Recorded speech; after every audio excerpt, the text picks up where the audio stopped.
Good morning, good afternoon, good evening, and good night to Sagittarius and to all you cross watchers. What's going on here is, of course, your reading for the rest of November and the month of December. So basically, till the end of the year. Now, we're gonna go ahead and see what's going on for Sagittarius. Let me take all this stuff out of my pocket real quick. It's not sitting well. Right, so okay, here we go. All stuff emptied out of my pockets. So Sagittarius, what's going on with you for the rest of the year? Now, it's been some pretty interesting things for Taurus and Aries, Capricorn and Libra. So I would imagine, since this is a Sagittarian moon, I have to look at it again to see whether it's a new moon or a full moon. I'm pretty sure it's a new moon. So this is going to be an important time for you, Sagittarius. Very important. And, you know, as everything's happening with Pluto in Capricorn and moving into Aquarius, I think that not just Sagittarius, but Capricorn and Aquarius signs and any heavy, any heavy planet placement in those signs, whether it's Sun, Moon, Pluto, I guess, right, or anything like that, there's big change that happens. So with that being said, let's go ahead and start drawing some cards here for Sagittarius and see. All right, so the Soul Shrinker in the reverse. The Soul Shrinker, you know, it describes what we tell others. In the sense, when it's in the reverse like that, it's kind of like doom and gloom in a way, where it's what we've been telling ourselves. So I would say, if there is anything negative in your vicinity, try to figure out where it's coming from. Soul Shrinker, just like Gloom and Doom and any of the other troop in that sector, they're there to show you something. They're there to expose a pain, and they're there to bring that pain to an end. So pain to an end, getting rid of something annoying, something that doesn't allow you to have that exuberant, buoyant energy that a Sagittarius has, right? That adventurer spirit. I feel like that's what this reading is going to be centered upon. So let's see what we find, right? Laista, Moon's daughter, in the reverse. Honestly, I can't remember what this card is or what this card is about. However, I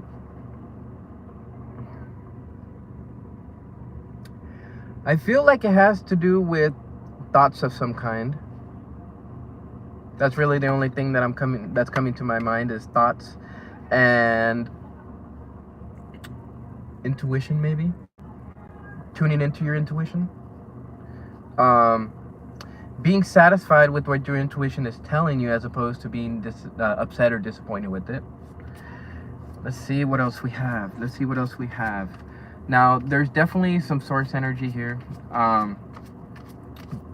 Just by that card alone. Source is trying to come in to like fix something. So in the thought space, I feel like, you're looking at all the things that people have told you, trying to see whether they're right or not. Trying to gauge how right they are.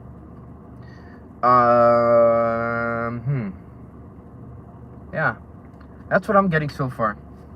Let's see what else we get for the third card, because that's going to be an important card to pay attention to, because this is in the physical space. So, okay, so death in the reverse. All right, something that's not changing yet, or something that hasn't changed yet, something that's taking forever to change. Death. If you pay attention to this card right here, he has that little orb in his hands. That orb, anytime I see orbs in this deck or in any other deck, it always reminds me of emotions, right? Tears, things like that. So there's something in your vicinity that's not making things, that's not bringing things to an end, if that's making any sense. But this is a time for you to be honest, not just with yourself, but to be honest with other people. Let's go ahead and read the book and see what we draw from this, because this is some feels like it's other people's energy. That's what I'm drawing. So let's go ahead and read in the book, and we'll find out what this is all about, Sagittarius. You know, sometimes the fairies can be like that when it comes to information. So let's see.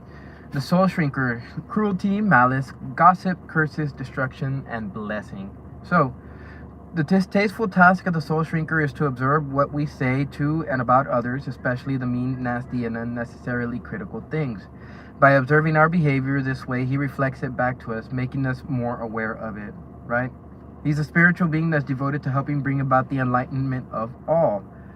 And, well, that's the type of job that he has. And it requires great compassion, understanding, and forgiveness if the soul shrinker himself is not to be dragged down to our level. So, essentially, the soul shrinker here in this reading is trying to bring you to an awareness of the various different things that are going on, that are being said. More specifically, in the space of what you're telling yourself, because malicious gossip or vicious gossip and cruelty are occurring somewhere in this situation, cursing the people involved. The best way to change this is to begin scattering blessings, thank yous, positive feedbacks, and kind words. So really it's not really saying any direction as to where this malice or cruelty or gossip is coming from, you know, this bad language, but it is somewhere. So I would say look for a Sagittarius. I don't think that would be all that like hard to find out, because the way that this is going, especially with Depona's wild daughter totaling up to 11, we already know 11 is a master number. I feel like you understand what's going on, and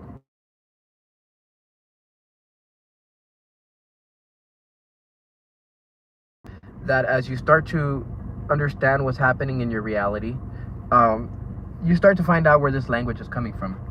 Now, aside from scattering these blessings, it helps a lot if they are actually meant.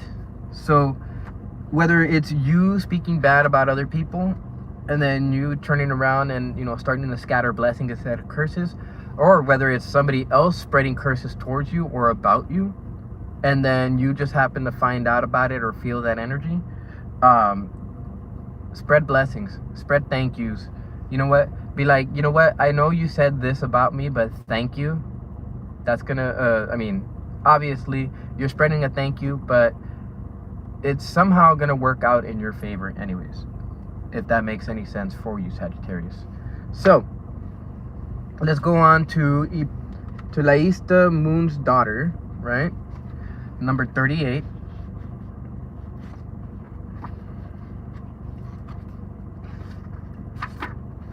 Okay, so light cast in shadows, spiritual guidance, illumination, and riddles. All right, so what's going on here, Sagittarius, is that the universe is trying to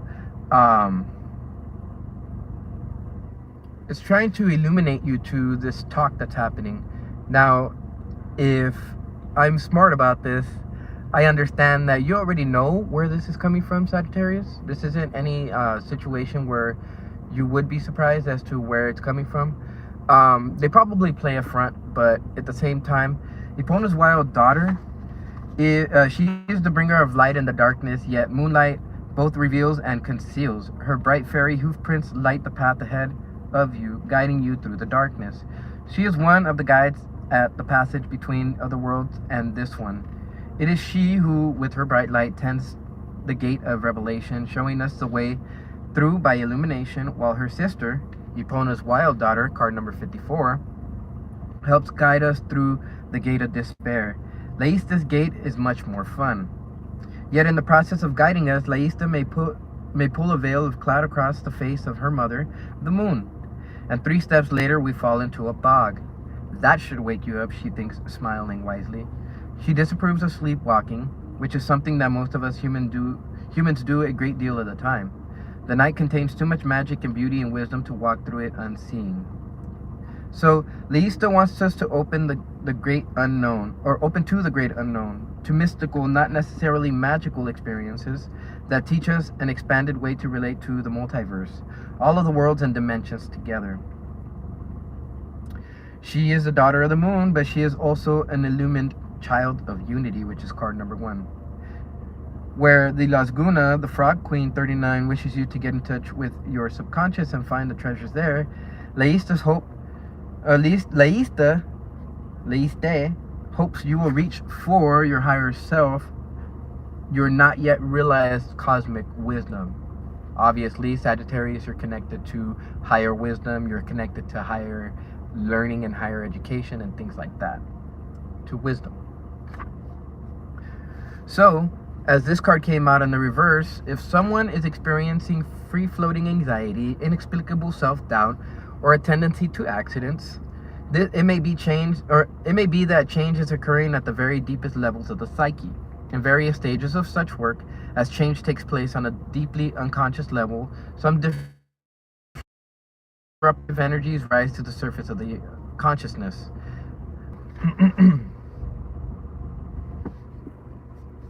All right, and we're back. Something happened, not sure. So I'm gonna reread that. So she says that. Okay. So reversed, be especially careful and watchful as you go through your daily activities. When we are occupied on these deep levels with change, many of our automatic coping mechanisms fail to work properly. We are too busy deeper down to pay attention to whether or not the traffic light is red or the shoelaces are untied. So alternatively, this card reversed may indicate that Laiste is working behind the scenes with others to bring about the change, which in turn will probably eventually elicit change in the querent, which is whoever it is that this reading is meant for. Now, because we know now that Laiste is working behind the scenes, we can find out that actually this death card is being in some way, shape, or form pushed forward by Laiste. And this change is an automatic change that needs to happen. Now, if we're paying attention to the fact that she reveals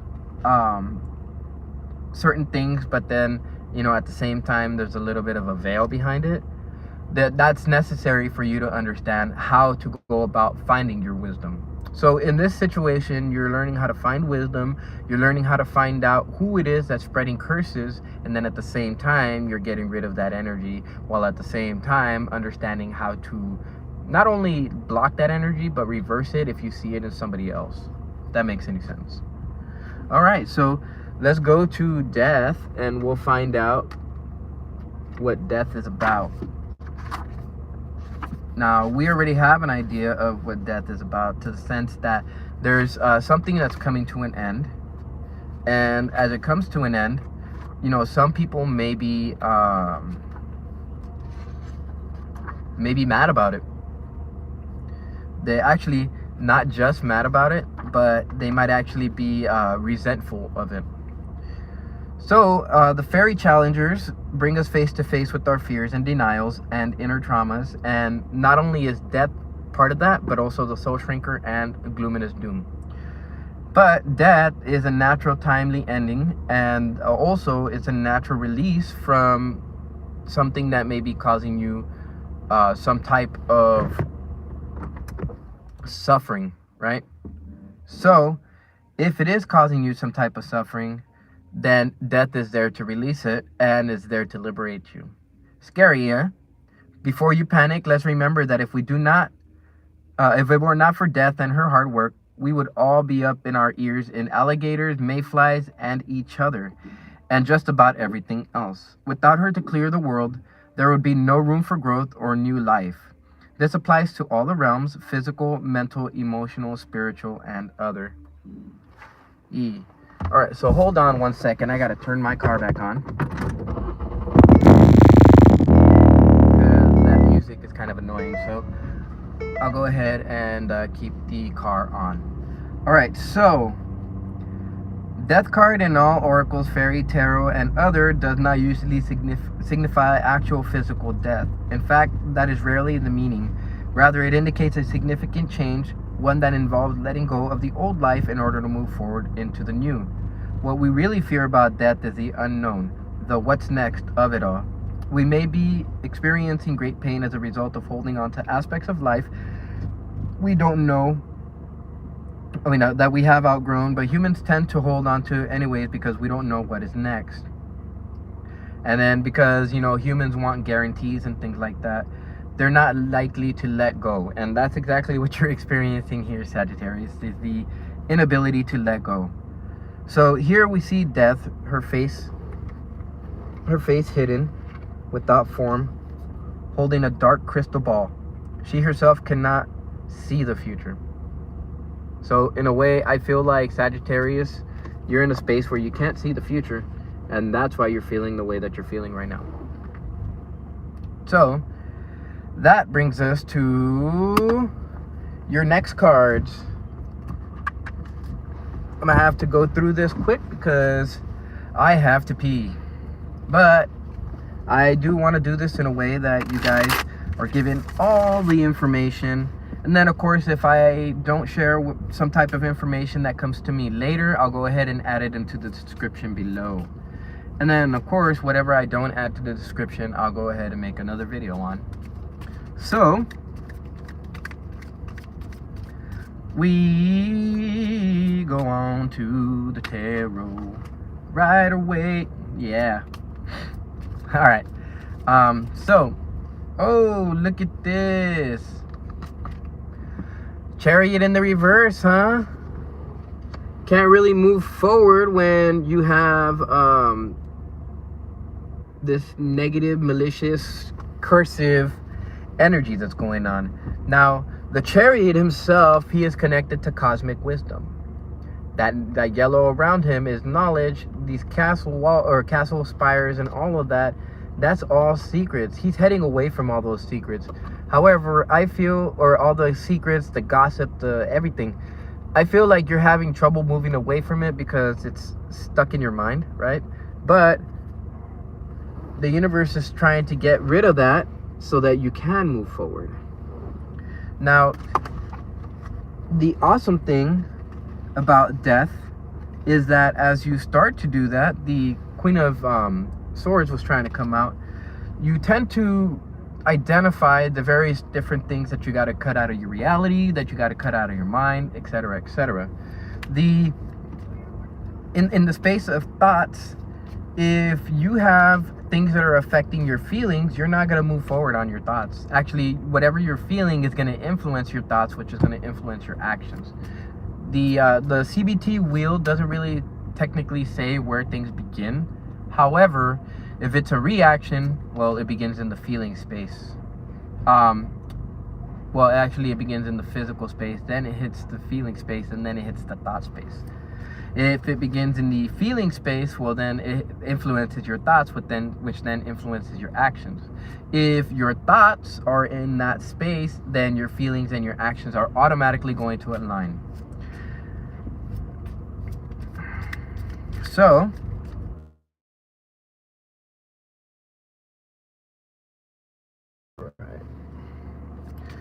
let's see what we get here. Three of Cups. All right, so in the space of your feelings and in the space of illumination and things of that kind, maybe going out with some friends in the night, go out party, or go out to a club, or go out to a coffee shop, go somewhere with friends. This whole thing here will help you to see if there's anybody in your friend circle that is not allowing you to move forward, right? Usually the ones that are trying to hold you back are the ones that are celebrating with you. However, they're only celebrating because you're making progress, right? You're the one that's helping them to celebrate. I feel is the case for some of you guys. So check your friend circle, your closest friend circle, and find out what the communication is on that front, because I feel like that's where the moon is going to shine its light on, is that. But of course, a situation like that is confusing too, so that could explain why Laiste Moon's daughter came out in the feeling space. All right, so what you have ahead of you in the physical space, and what's technically happening, is that the world, the Wheel of Fortune card has spun for you already.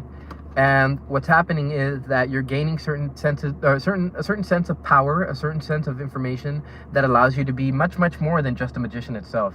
It allows you to be one with the universe. Now, I feel that because this card came out in the upright on death, I feel like regardless of whether you're the one that's keeping these changes from happening or not, Source is just going to move those changes through anyways. But it would be wise for you to understand that whatever else needs to be cut off needs to be cut off, because you're tired of fighting for what you're going for. You want things to flow in your favor, and the only way that you're gonna get it is when you know exactly what you want to say and you go for it, and you're stern, and you don't care about whether somebody is there to try to hold you back. You're just going to be like, no, you know what? I don't care. I'm going to make it happen. You have no power to stop me. If that makes sense, Sagittarius, then you understand what this message is about, because right behind that, 10 of Pentacles in the reverse. You're done carrying weight that you don't need to be carrying around anymore. Plain and simple. So,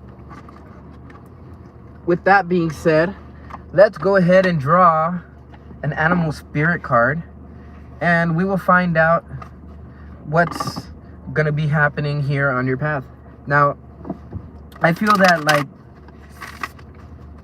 being done with the bull, and at the same time asking Source to illuminate these locations, is not only going to help you to be in a much more positive mood, but at the same time it's going to allow you to be in a much more manifestative mood.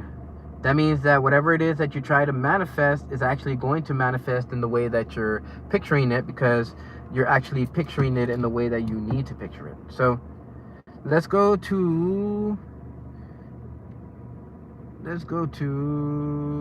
DuckDuckGo. I need to look at the astrology chart for you guys so that I could find out what is going on for your astrology. Now, I see 7s and 3s more specifically, but 7, 3s, and 11s. So let's see, Sagittarius. All right, in your first house, well, you got the sun, obviously, you got Mercury, and you got Venus. It's time for you to express what you feel is beautiful, Sagittarius. Express what you think is beautiful in your mind, and don't care what other people say about it. You're going to encounter what you need to encounter in order to bring that much more faster into your reality.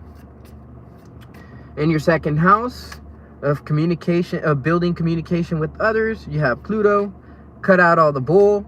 Look for the truth. In your third house, you have Saturn. So be temperate with your communication when you're communicating with your circles. Watch what your circles are saying. Read in between the lines. Don't try to insert something where it doesn't need to be, but do pay attention to the signs that the universe will be sending you. Big things should be happening in your home life, especially if you understand what spiritual concept you've learned already and you start to apply them. Some of these things might seem kind of woo-woo and different from what other people are used to, but they will see it and they will respond in kind. Some of you guys might be having trouble having fun, being assertive, because there's certain triggers. Clear those triggers out. Actually, those triggers will be cleared out for you anyways, because that's what Source is doing. It's getting rid of all of the insecurities that are keeping you from moving forward. In your sixth house, you got Uranus and Taurus and the North Node. That means that you are supposed to continue seeking your own individuality. You're supposed to continue seeking what makes you unique, because that is your North Node energy right now. In your seventh house, you have Mars. So be sure to go ahead and begin communicating with a lot of different people. Not just with a lot of different people, but with your intimate relationships. Be assertive in those communications. Don't let them run you over. That's the one thing that I could see possibly happening. is them trying to run over you and trying to muddle your positive thoughts, because that will not allow you to see the future. Now, the crow is one of those creatures that's holding on to all these emotions and stuff like that. It's holding on to all these thoughts, right? So if you're holding on to thoughts that do not align with your ability to be cool, calm, and collected, that's obviously going to be an issue. That's going to be an issue that you don't need to be a part of. That's something that you can, it's left for another day. In your space of the 12th house of Scorpio, there's a lot of things that your intuition is going to be revealing to you. A lot of truths, personal truths, I would say, but it could be general truths. It could be fundamental truths as well. Be on the lookout for that.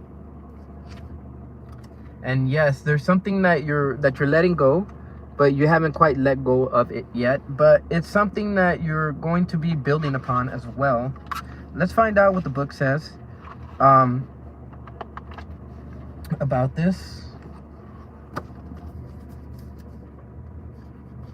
Okay, so the crow, and there's a necessary need for grounding, that's for sure. And the grounding that you'll find is inside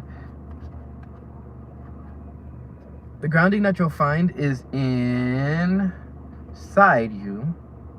But first off, it's also understanding how to read communication.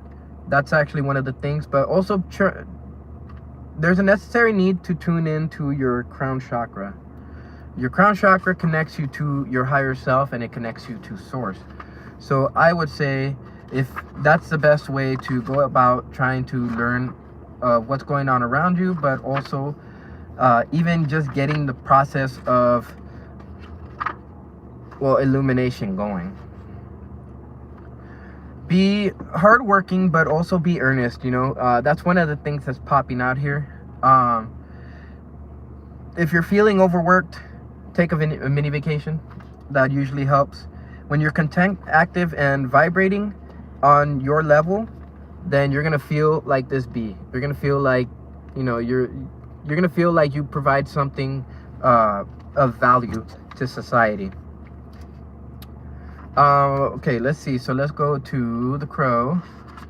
Oh, I gotta pee so bad, but I want to go ahead and do this and not skip or cut corners. So the crow is about spirituality, strong, creative, and watchful energies. When it's out of balance, it's ungrounded, so ground yourself. And it also is hypersensitive, so it's automatically easily triggered. The crow is a symbol of magic, and it's also it's a personality that's drawn to the supernatural, and it has a gift for seeing the unseen and knowing the unknown. So get what's going on here? When you're in balance, you're psychic, you're strong, and you're clear. And daily meditation practices are something that could be very useful for that. The cosmic egg is there to tell you about the 7th chakra, which is the crown chakra. Now, the cosmic egg is the final card in the journey of the animal spirit deck, just like the world is the final card of the Rider Tarot Waite. So it's completion, but it's also harmony. Getting into harmony with yourself, your own vibration, and the universal energy as well. This state emerges after we have tread the path for quite some time, and through self-effort and grace, we experience self-realization. A sense of contentment and oneness spontaneously rises within us, and the veils of our self-limiting beliefs are lifted. So that veil that Laista tends to, put onto us, it's removed as well. The subtle essence of the cosmic egg resides at the crown chakra at the top of the head, and one of the aims of yoga and meditation practice is to channel the energy from the base of the spine to the other side. So activating your Kundalini chakra is what you're aiming for here. Oh, that's beautiful. All right, let's see. Let's roll these numbers, right? Because we want to know what these numbers are for you. And after that, that brings your reading to an end. This may very well be the shortest reading that I've given this week.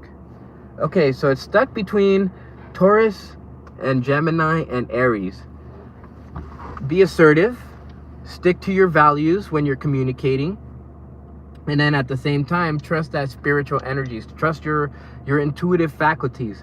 They are going to be the things that guide you towards your abundance, towards this change that's going on. Martian energy, use the energy of Mars. Don't use the don't use aggressiveness, or don't be overly aggressive. Just be assertive in what you're trying to say. Be assertive in your thoughts when you're communicating. Don't let people cut you off. And be pointing towards that North Node energy. Be unique. Share your information in a way that only you could share it. That's how people are going to be drawn to you. And finally, number 5, changes are happening. And these changes are happening because there's certain things that are completing themselves, but it's more to bring you into alignment with source energy and the energy that you're supposed to be into. Best way to go about it is move assertively in whatever areas you need to move assertively in. Be enthusiastic, right? The one energy, the Aries energy, focus in on that. Be passionate, right? And do that on an everyday level, and you will see a lot of the things in your physical reality change into your favor. So with that, Sagittarius, that is your message for today. That is your message for the rest of the year, actually. For those of you guys who like this and resonated very well with it, go ahead and hit that like button. Go ahead and hit that share button if you feel that other people will benefit with it. Hit that subscribe button if you haven't subscribed yet and you feel like you resonate very well with these videos. And hit that notification bell, because that is how you are going to be notified with all these videos that are going on. So with that, also, if you are looking to get personal readings, go ahead and go ahead and go into the description below. I'll have that up here soon enough, and you'll find out how to do all of that, payment processing and all of that. So with that being said, stay safe, stay free, and I will see you on the next video, Sagittarius and Cross Watchers. Stay safe, stay free. I love you guys. Take care, and I will see you on that next one.